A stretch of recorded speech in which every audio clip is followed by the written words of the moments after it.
I was actually present at the origin of what is now the internet. I was in the 1950s.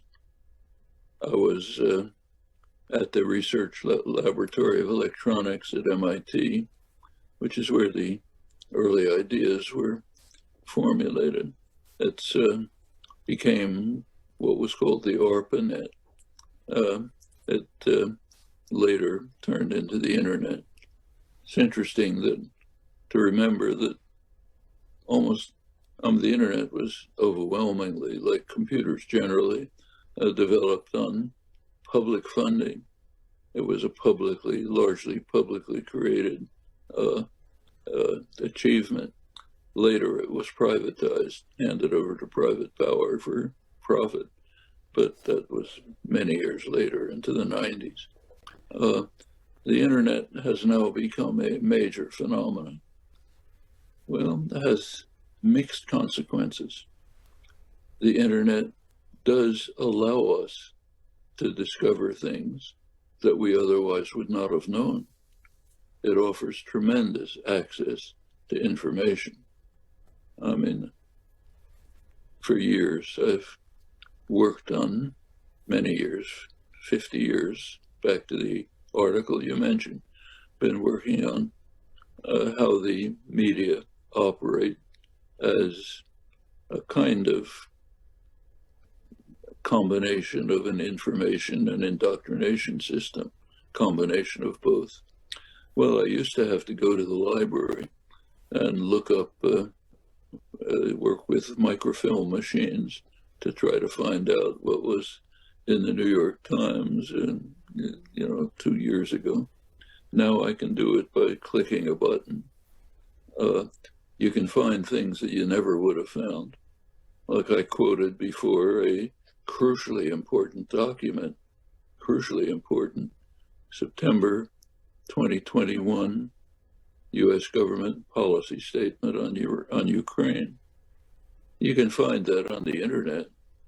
You're not going to find it in the media. Even if you went to libraries, you wouldn't find it. But now you can pick it up from the White House official page on the internet. And that magnifies. It's a tremendous source of potential information and enlightenment, but I stress potential. It matters how you use it. And unfortunately, it's often used to limit understanding and to restrict information. There's a natural tendency, I can understand it, partially share it, to turn at once towards the internet sites which reinforce your own positions. I know I'm going to hear the kinds of things I like, so I'll turn to that. And that tends to create bubbles, small bubbles of self-reinforcing doctrines and ideas where people become not only ignorant on what's the outside, but even immune to it because they're hearing and getting reinforced by what they want to hear. That's a very widespread phenomenon. I think we're all familiar with it. And it's quite dangerous.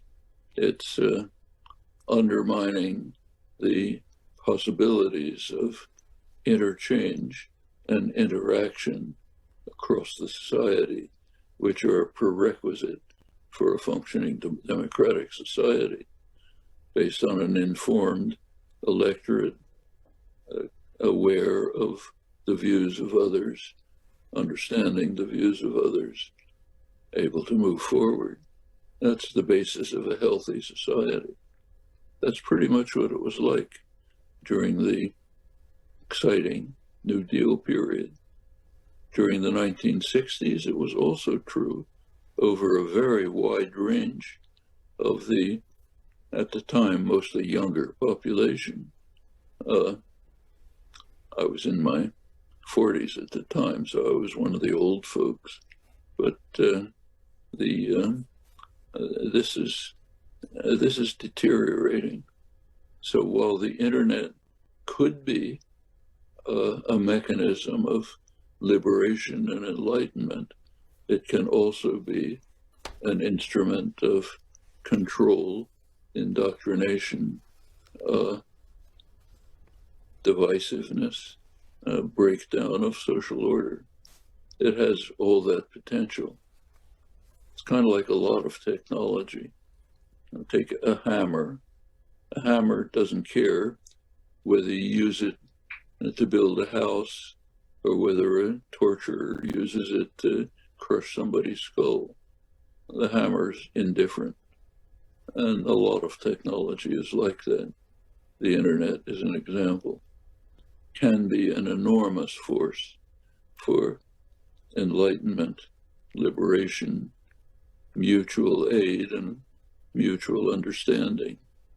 But we have to make that decision. The internet's not going to make it for us.